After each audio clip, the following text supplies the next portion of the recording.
स्वागत है साथियों आप सब लोगों का मेरे YouTube चैनल प्रोफेसर की क्लास में। साथियों आज हम एक बहुत इंपॉर्टेंट टॉपिक स्वतंत्रता पे चर्चा करने वाले हैं, जो आपका टीजीटी का एग्ज़ाम, पीजीटी का एग्ज़ाम में यहाँ से 3-4 क्वेश्चंस आते ही आते हैं। नेट सेट जेआरएफ अगर आप कर रहे हैं तो वहाँ पे भी आपको ये बहुत इम्पोर्टेंट है आपके लिए। तो आप लोग ये वीडियो पूरा देखिए, आप लोगों को पसंद आए तो मेरे यूट्यूब चैनल को लाइक कीजिए, शेयर कीजिए, मेरा चैनल सब्सक्राइब कीजिए। और चूँकि अब बहुत कम एग्ज़ाम रह गए हैं टीजीटी के एग्ज़ाम में, तो आप लोगों के लिए ज़रूरी है कि आप लोग रिवीज़न कीजिए। रिवीज़न बहुत ज़रूरी है और प्रीवियस ईयर के क्वेश्चन हैं उनको लगाइए, क्योंकि आपने कॉन्सेप्ट कितना भी समझ लिया हो, लेकिन क्वेश्चंस किस तरह से घुमा के पूछे जाते हैं उसकी नॉलेज होना बहुत ज़रूरी है। अदरवाइज़ आप जो है नहीं कर पाएंगे, है ना, या आपसे वहाँ पे मिस्टेक हो जाएगी। ऐसा होता है, ठीक है ना, ऐसा होता है। आप कॉन्सेप्ट आपने बहुत समझ लिए, लेकिन आपको ये भी समझना है कि क्वेश्चंस किस तरह के आते हैं, है ना, अदरवाइज़ आप रह जाएंगे। ठीक है, तो शुरू करते हैं दोस्तों। आज का टॉपिक शुरू करते हैं और कोशिश करूंगा मैं आप लोगों को समझाने की भी कोशिश करूंगा जहाँ जहाँ ज़रूरत पड़ेगी मेरे को। तो कोशिश जल्दी इसको वीडियो को ख़त्म करना, ज़्यादा लंबा मैं नहीं खींचना चाहूँगा। तो शुरू करते हैं। पहला क्वेश्चन, राजकीय सहायता व्यक्ति के आत्मविश्वास के भाव को नष्ट कर देती है और उसके उत्तरदायित्व को दुर्बल बनाती है तथा चरित्र के विचार को कुंठित कर देती है। यह वाक्य किसने कहा है? तो ये मिस्टर जे.एस. मिल हैं।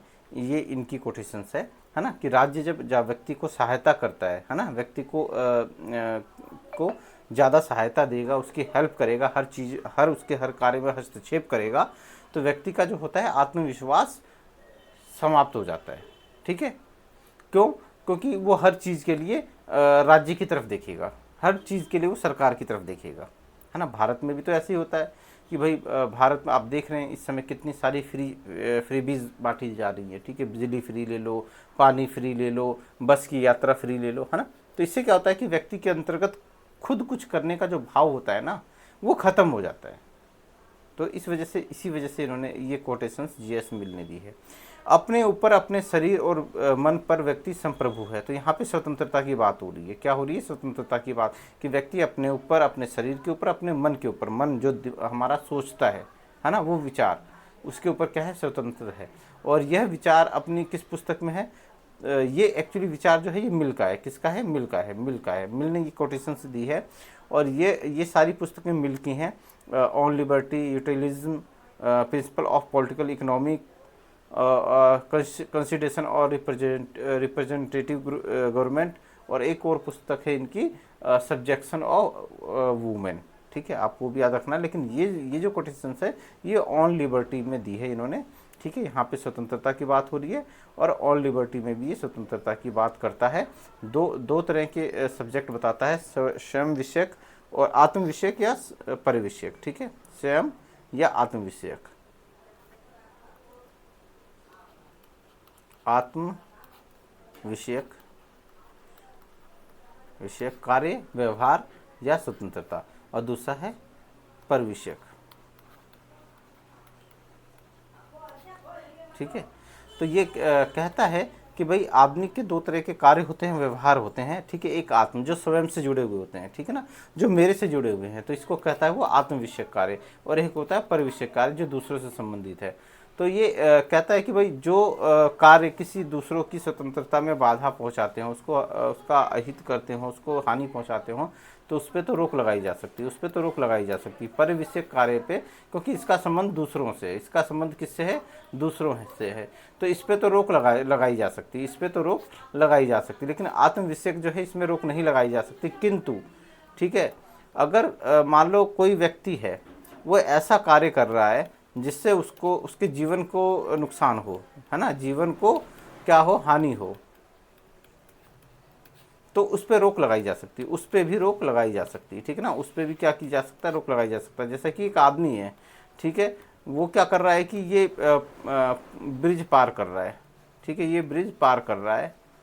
ठीक है, तो लेकिन ये ब्रिज बीच में टूटा हुआ है या टूट जाएगा, और ये आदमी इस पे चलेगा तो ब्रिज टूटने से वो उसकी मृत्यु भी हो सकती है। तो इसको इसके इस कार्य पे रोक लगाई जा सकती है। हालांकि इसका संबंध किसी और से नहीं है, लेकिन तब भी इस पे रोक लगाई जा सकती है। एक व्यक्ति है, वो जंगल में जा रहा है, ठीक है ना, लेकिन जंगल में क्या है, शेर है, एक शेर है, ठीक है, और वो सबको खा जाएगा, है ना, वो खा जाता है, मार देगा सबको। तो क्या इसको जंगल में जाने से रोका जा सकता है? तो ऐसा जो है मिल महोदय कहते हैं, ठीक है। तो आप ये बात याद रखिएगा कि परिविषयक और आत्म विषयक जो कार्य हैं उसके बारे में किसने चर्चा की है, तो वो है आपके मिल महोदय। बहुत इंपॉर्टेंट क्वेश्चन इनके बारे में वो है। और ये एक मिल महोदय थे, ये बहुल मतदान के समर्थक थे, बहुल मतदान। अब आप कहेंगे सर ये बहुल मतदान क्या है, तो मैं वो भी आपको कंफर्म बता देता हूँ। बहुल मतदान क्या होता है? मतदान, बहुल मत या भारित मत।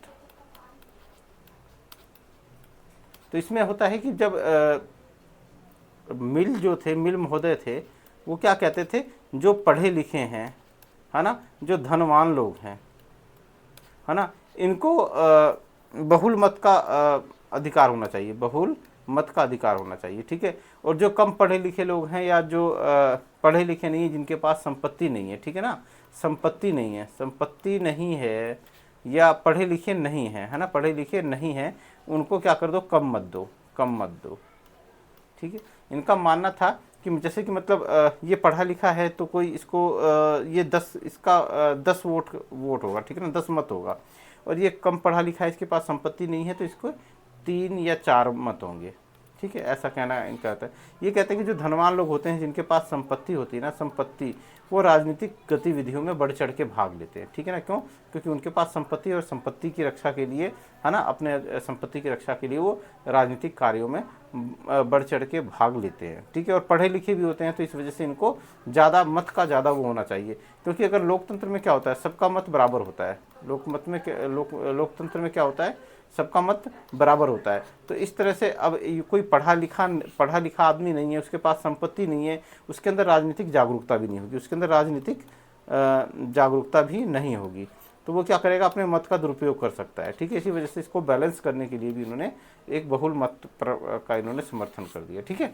तो ये सारी बातें आप याद रखिएगा, है ना। पूछ लेगा आपसे कि भारित मत का समर्थन कौन करता है, तो आप ये इसको आप रखिएगा। बहुत इंपॉर्टेंट कोटेशन से विचार है आपका जेएस मिल का, ठीक है। तो हम आगे बढ़ते हैं। हमने शायद ज़्यादा समय लगा दिया इसके अंतर्गत, मिल के महोदय के अंतर्गत, लेकिन यहाँ से अगर एक भी क्वेश्चन आ जाएगा तो आप लोगों को ये सारी मेहनत बराबर हो जाएगी, ठीक है। चलिए आगे बढ़ते हैं।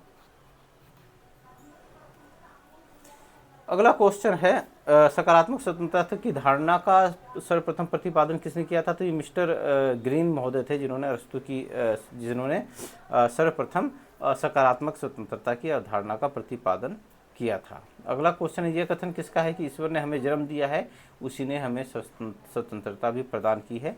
तो ये मिस्टर जेफरसन है, इनका कोटेशंस है, आप इसको याद रखिएगा। ये कई ज़्यादा बार क्वेश्चन नहीं आया है, लेकिन बहुत इंपॉर्टेंट कोटेशन है स्वतंत्रता के बारे में, तो ये रिपीट हो सकती है, खास तौर पे टीजीटी और पीजीटी में। निम्नलिखित में से किसने स्वतंत्रता और समानता के मध्य संतुलन बनाने का सराहनीय प्रयास किया? तो ये रॉबर्ट नोजिक जो है, ये न्यूनतम राज्य के समर्थक हैं, अल्पत्य राज्य के समर्थक हैं, ठीक है। तो ये नहीं है। न्याय का अधिकारिता सिद्धांत रॉबर्ट नोजिक ने ही दिया है। हेयक जो हैं, ये भी आपका स्वेच्छातंत्रवादी हैं, ये भी नहीं है, स्वतंत्रता पे बल देते हैं, ये समानता पे बल नहीं देते। ग्रामसी जो हैं, ये विचार अधिपत्य की अवधारणा देते हैं, ठीक है ना। हेजेमनी की कॉन्सेप्ट जो है वो ग्रामसी का है। ये मिस्टर जॉन लॉक हैं, जो क्या बोलते हैं, स्वतंत्रता और समानता के मध्य संतुलन स्थापित करते हैं, ठीक है। तो इन्होंने जब अपना न्याय का विचार दिया था ना, न्याय का विचार दिया था, तो वहां पे इन्होंने क्या किया था, प्रक्रिया के साथ साथ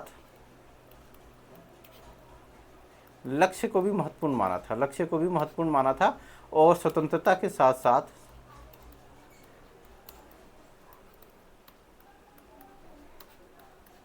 समानता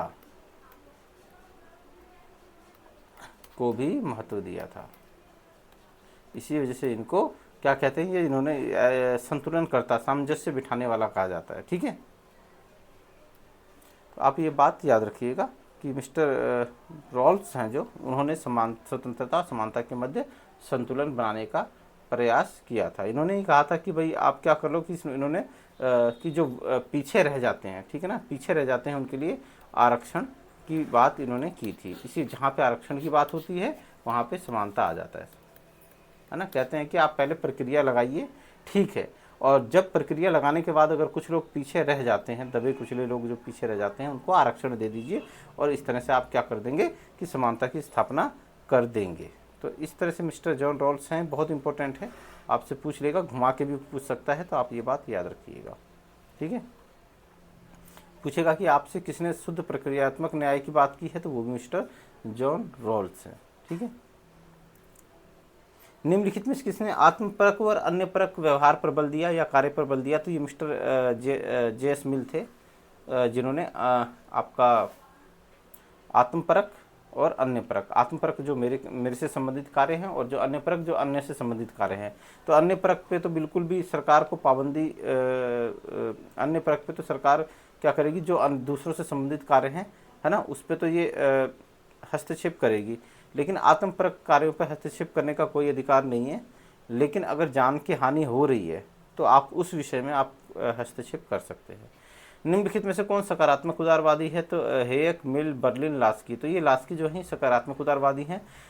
बर्लिन ने नकारात्मक और सकारात्मक स्वतंत्रता की अवधारणा दी थी और बताया था कि अगर कोई व्यक्ति पक्षी की तरह उड़ नहीं सकता, कोई मछली की तरह तैर नहीं सकता, तो ये उसकी समस्या है, ठीक है ना, ये उसका अभाव है, इसमें राज्य क्या करेगा, ठीक है। और मिल जो थे ये भी नकारात्मक स्वतंत्रतावादी थे। हेयक आपके स्वेच्छा तंत्रवादी थे या नकारात्मक उदारवादी भी कह सकते हैं इनको, तो इसको आप याद रखिएगा। उदारवाद के विकास के चरणों को आरोही क्रम में लगाइए, तो सकारात्मक उदारवाद, समतावादी, नकारात्मक उदारवाद, स्वेच्छा तंत्रवाद। तो सबसे पहले नकारात्मक उदारवाद आता है, तो 3 नंबर, है ना, तो ये दोनों तो डिस्क्वालीफाई हो रहे हैं यहाँ से, ठीक है, एलिमेंट। तो ये पहले नकारात्मक उदारवाद, नकारात्मक उदारवाद के विरोध में सकारात्मक उदारवाद आता है, तो 3, 1, फिर 2 जो है आपका समतावादी, फिर समतावादी आते हैं, और फिर उसके बाद आता है सबसे आखिरी में स्वेच्छा तंत्रवाद। तो ये वाला ऑप्शन उपयुक्त लग रहा है। किसने कहा कि स्वतंत्रता अपने आप से कलह कर सकती है, तो ये मिस्टर बार्कर का कथन है कि स्वतंत्रता क्या कर सकती है, अपने आप से कलह कर सकती है। स्वतंत्रता सभी बंधनों का अभाव है, मतलब इसमें जहाँ पे बंधन नहीं होंगे उसको स्वतंत्रता कहा जा सकता है। तो मिस्टर सीले हैं, इनके स्वतंत्रता से संबंधित 2-3 कोटेशंस हैं, वो हर बार किसी ना किसी एग्जाम में जरूर आती हैं, है ना, खासतौर पे टीजीटी और पीजीटी में। तो स्वतंत्रता सभी बंधनों का अभाव है, और ये भी क्वेश्चन स्वतंत्रता अति शासन का विलोम है, ये भी मिस्टर सीले का। अति शासन का मतलब ये है कि जहाँ पे बहुत ज़्यादा शासन किया जाता हो, जहाँ पे बहुत ज़्यादा शासन किया जाएगा वहाँ पे बहुत ज़्यादा कानून बनाए जाएंगे, और बहुत ज़्यादा कानून बनेगा तो वो व्यक्ति की स्वतंत्रता को क्या करेगा, बाधित करेगा, ठीक है ना। तो ये क्या कह रहा है, स्वतंत्रता अति शासन, अति शासन का विलोम क्या होगा, कम शासन, ठीक है। तो कम शासन जहाँ होगा वहाँ पे कानून कम बनेंगे, कानून कम बनेंगे तो राज्य हस्तक्षेप कम करेगा व्यक्तियों के मामले में, तो वहाँ पे क्या होगी, स्वतंत्रता होगी। हर व्यक्ति अपने हित को अच्छी तरह से जानता है और इसलिए राज्य को उसके ध्येय उद्देश्यों के बारे में सही निर्णय करना चाहिए, नहीं करना चाहिए, ठीक है ना, निर्णय नहीं करना चाहिए। ये जो वर्ड होते हैं ना, नहीं, ये बहुत काम खराब करते हैं एग्जाम के अंतर्गत, है ना। तो ये धारणा किससे संबंधित है, तो ये नकारात्मक से है कि ये जो नकारात्मक स्वतंत्रता है वो कहती है व्यक्ति बहुत समझदार है, अपने लाभ और हानि को, अपने हित को समझता है। तो चूंकि वो विवेकी है व्यक्ति, है ना, समझदार है, अपने लाभ और हानि को समझता है, तो उसको आप फ्री छोड़ दीजिए, है ना, उसको आप फ्री छोड़ दीजिए, है ना, उसके बारे में चिंता करने की आपको आवश्यकता नहीं है, वो खुद अपने भले के बारे में कर लेगा, ठीक है।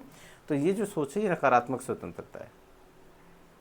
निम्न से किसने सकारात्मक स्वतंत्रता का प्रतिपादन किया, तो मिस्टर ग्रीन है। मार्क्स तो मार्क्सवादी हैं, मिल जो है आपके नकारात्मक हैं, बेंथम भी नकारात्मक उसके समर्थक हैं। आर्थिक समानता के बिना राजनीतिक स्वतंत्रता मिथक है। ये कोटेशंस बहुत इंपॉर्टेंट है, हर बार एग्जाम में आती है और बच्चे कंफ्यूज होकर इसको कर देते हैं। 100 बार पढ़ते हैं लेकिन 100 बार पढ़ने के बावजूद भी वो कंफ्यूज हो जाते हैं और इसको गलत कर देते हैं। ये कोटेशन GDH कॉल का है, ठीक है ना। लेकिन अगर आपसे क्वेश्चन पूछे कि आर्थिक समानता के बिना राजनीतिक समानता, स्वतंत्रता की जगह समानता, याद रखना। आर्थिक समानता के बिना राजनीतिक समानता मिथक है, तो वो क्वेश्चन लास्ट की हो जाएगा, ठीक है ना, वो क्या हो जाएगा, लास्ट की हो जाएगा वो कोटेशन।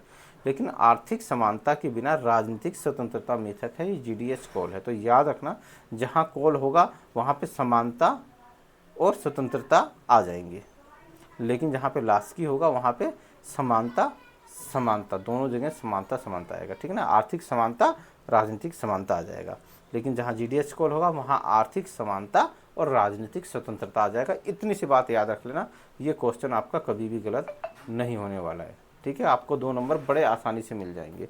और ये हकीकत है कि इस क्वेश्चन के पीछे बच्चे बहुत गलती करते हैं, बहुत गलती करते हैं, आप वो गलती मत कीजिएगा।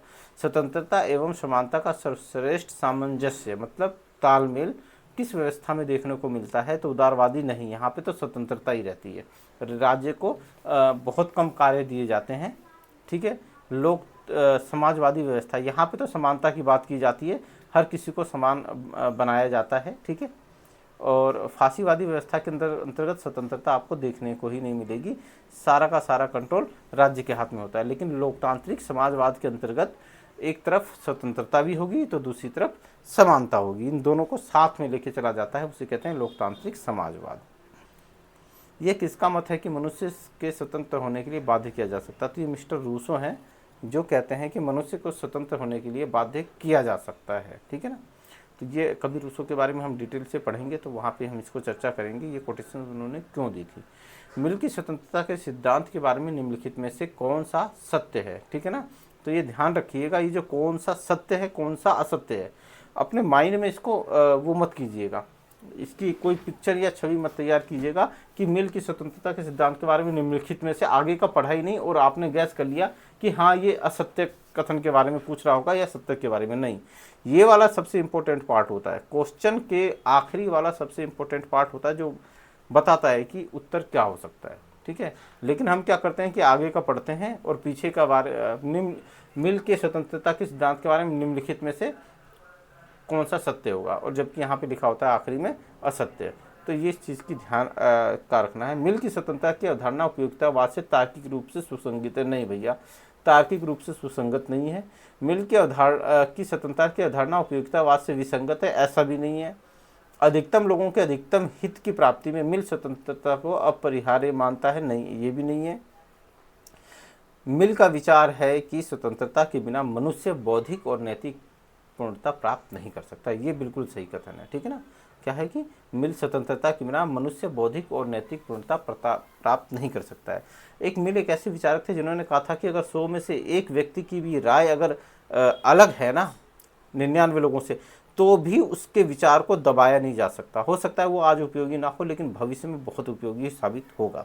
और हकीकत बात है कि भाई जो आप देखेंगे जो आविष्कार करने वाले लोग होते हैं, चाहे वो किसी बीमारी की दवा बनाते हैं, है ना, बीमारी का क्या वैक्सीन बनाई, ठीक है ना, वैक्सीन बनाई, ठीक है, या किसी ने कोई जिसने जहाज का आविष्कार किया होगा, जिसने बल्ब का आविष्कार किया होगा, है ना, जिसने आपका गुरुत्वाकर्षण का नियम दिया होगा,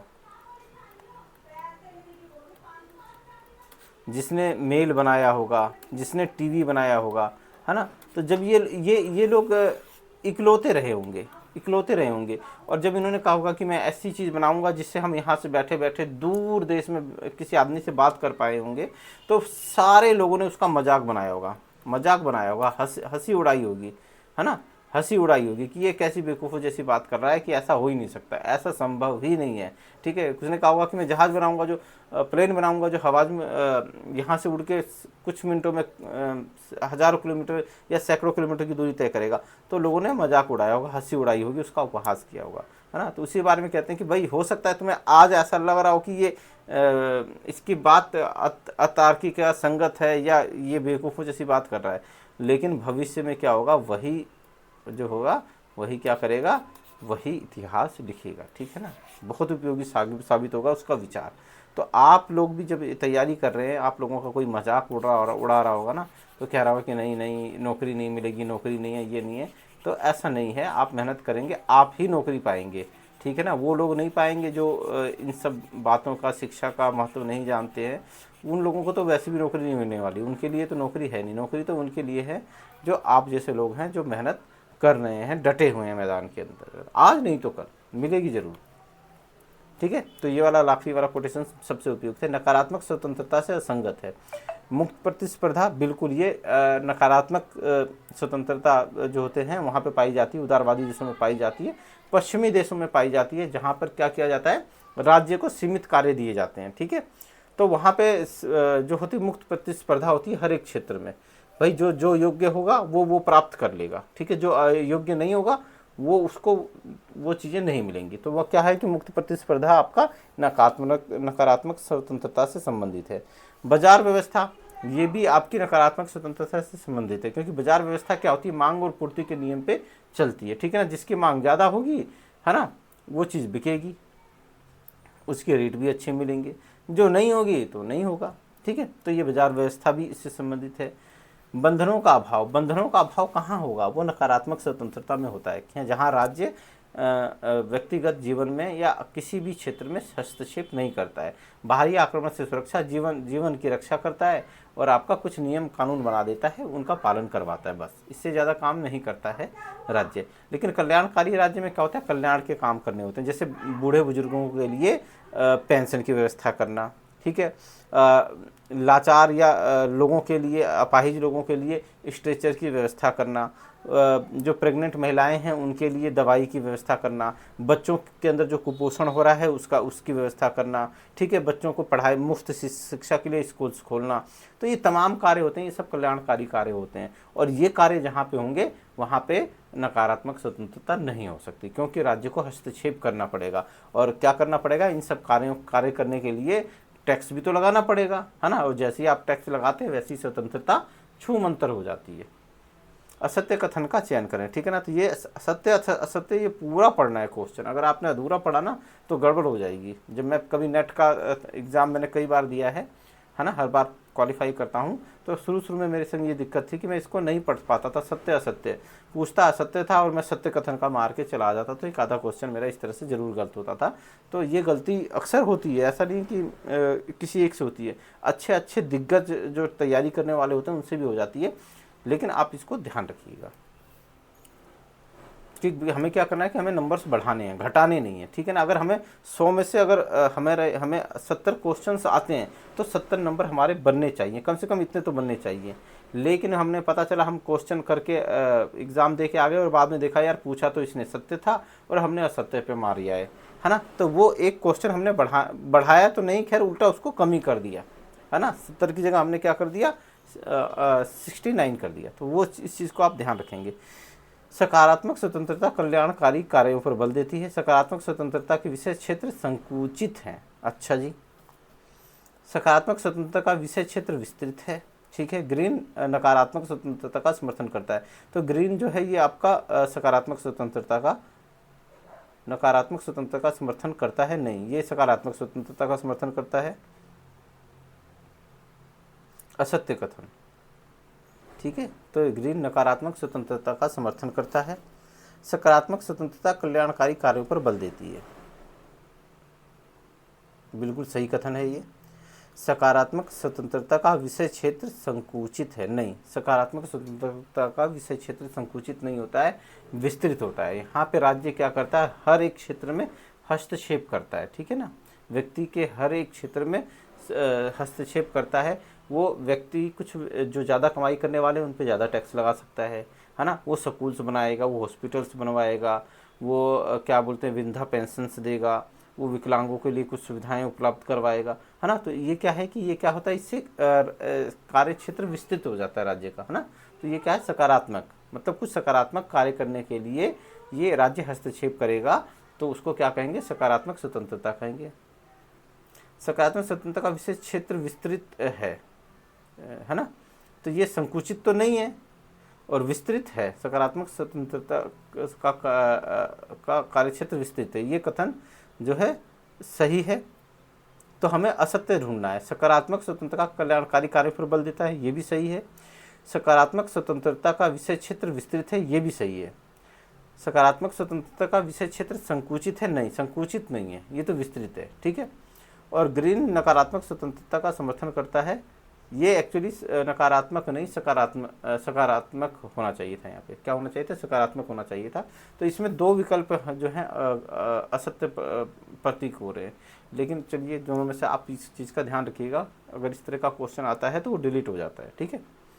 निम्नलिखित को क्रमबद्ध कीजिए। ये विचारक हैं जो स्वतंत्रता से संबंधित जिन्होंने अपनी विचार दिए हैं। तो इसमें इनको क्रमबद्ध करना है। तो सबसे पहले लॉक महोदय आते हैं। तो एक ये डिस्क्वालीफाई हो रहा है पहले ही, ठीक है।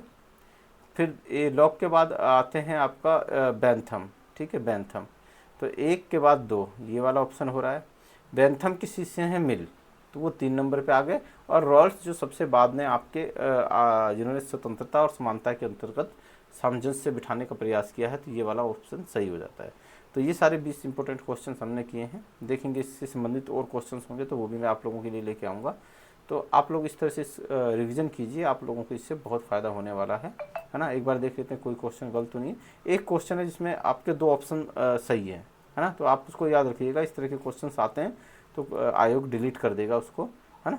तो आप लोगों को अगर वीडियो अच्छा लगा हो तो आप मेरे चैनल को सब्सक्राइब कीजिए, लाइक कीजिए और अपने बाकी फ्रेंड्स को शेयर कीजिए। अभी के लिए इतना ही, जल्दी दूसरी वीडियो भी आप लोगों को दे दी जाएगी।